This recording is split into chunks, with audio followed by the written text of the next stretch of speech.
Hello friends, and welcome to this behind the scenes series on my film, The Being Who Fell from the Stars. Now, make sure you watch the film before watching this mini-series because it's going to spoil everything.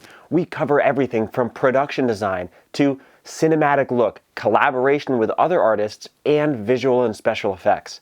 Now, let's dig into episode 1. Woo! Action!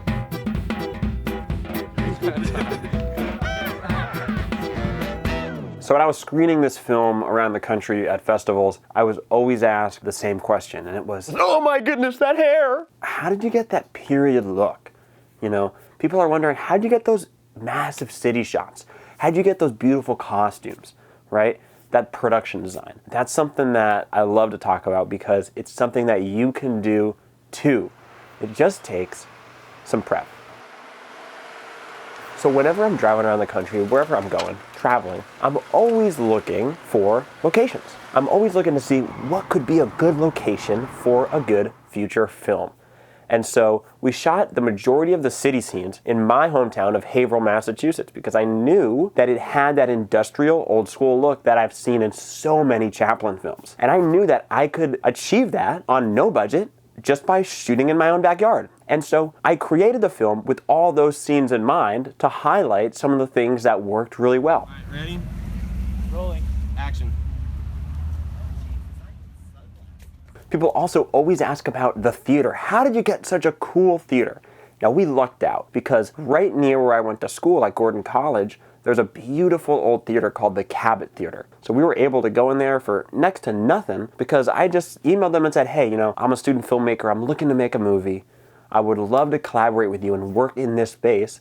And they were so generous. And so it's about reaching out to people and seeing what you can do. And that's something that is so key. When you have great locations, it's gonna make your film look better. Always make sure you do a lot of location scouting because that's how you're gonna find really good locations for your film, and that's gonna up the production value. All right, right now we're breaking for lunch. We just finished the morning in Haverhill doing a bunch of the kind of big city shots, the bustling city shots. We got some great footage. I'm really excited about how it's turning out. And now I'm really excited to get some food made by my wonderful mother, and then we're gonna go back and get some more footage. Yeah. Ew, what was that noise? I'm allergic to chocolate. No way. Yeah, I am. You're So allergic to chocolate? it's really sad. All of these things that you So I sneeze every time I eat it. Shake up! Shake up! Hey! Hashtag film. It's been really fun so far. We're doing a lot of chase scenes today, and I'm having a blast. So the people around in Haverhill are very curious about the film, and they've just been giving me all kinds of looks. I don't know if they're good, bad. They think I look great. They're excited. I don't know, but it's been fun.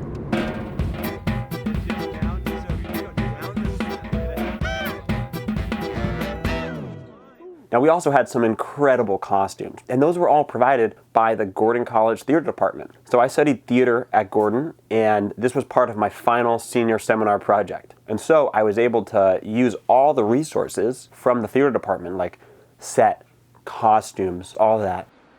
This actually works. Now I knew I wasn't going to be able to attack the costuming all by myself. So that's why I enlisted the help of a fellow theater artist, Sarah Garcia, who was able to help me manage some of those costumes because we had to costume a whole set of extras for multiple scenes and have them look different, especially because we had just a couple extras playing multiple different characters. And so we had to really make sure we had a huge database of costumes that we could pull from and switch around at any moment. Because sometimes one actor was playing 5, 6, 7 different extras in those city scenes. A lot of doubling up because we didn't have a lot of people, but I needed it to look like a bustling city. So oftentimes you'll actually see me in a jacket crossing the frame just to make it look more busy. Oh, and those antennas that the alien wears, I made it. I just found a silver headband at a craft store, and then I took some wire and some silver tape, and I made those antennas. And that's how you gotta do. I wanted something that kind of looked a little campy and very simple, but that would show that he stands out. And those antennas were the perfect thing. Now, I will say that I did reach out to the city of Haverhill just to make sure that I could film there and there weren't going to be any issues because we had a lot of cameras, costumes. We had Michael in an alien costume and then also a dress. And I knew we were going to be getting weird looks, so I wanted to make sure that we had an okay from the mayor and from the police that we could be there. And the truth is, all you have to do is ask. 8 times out of 10, 9 times out of 10, they're gonna say yes if you're a small production shooting outside. It's always good just to ask the town or city to make sure it's okay. So there you have it, guys. We walked through how I captured that period look that was integral to the success of the film. Hope you guys are having a great day, and see you later. Let's make films. Ready, set, go. We're rolling. We're the mean girls.